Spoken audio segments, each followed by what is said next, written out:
joyfully assembled today to witness and celebrate the joining of these two lives in marriage. We'd also like to recognize those who have passed on and those who cannot be here.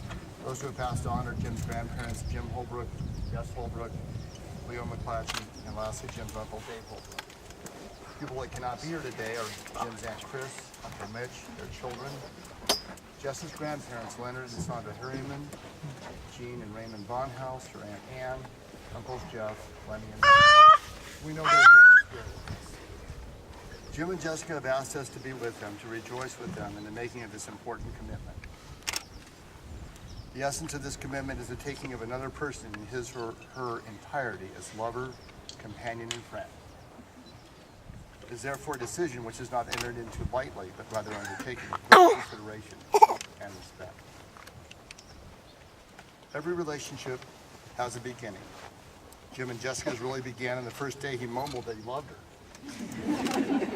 As they strolled through the Andrew Malera Park on an uncharacteristically warm winter day, they gazed at the towering eucalyptus trees that surrounded them. As they reached the edge of the grove, they were greeted by thousands of migrating monarchs. As the graceful butterflies danced around the new couple, Jim thought that nature was telling him something. He decided then and there that he loved Jessica, and that later that day he would express his love to her. When they reached the end of the hiking trail, they were blocked from the beach by the meandering river that followed them. Filled with courage, he embraced his future bride and whispered into her ear that he loved her.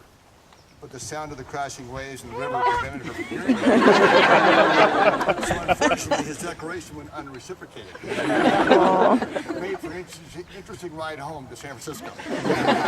And later that night, back in San Francisco, Jessica asked him if he had said that he loved her. Jim replied yes. So that he repeated what he had said earlier that day more clearly and emphatically. And this time, she did say that she loved him too.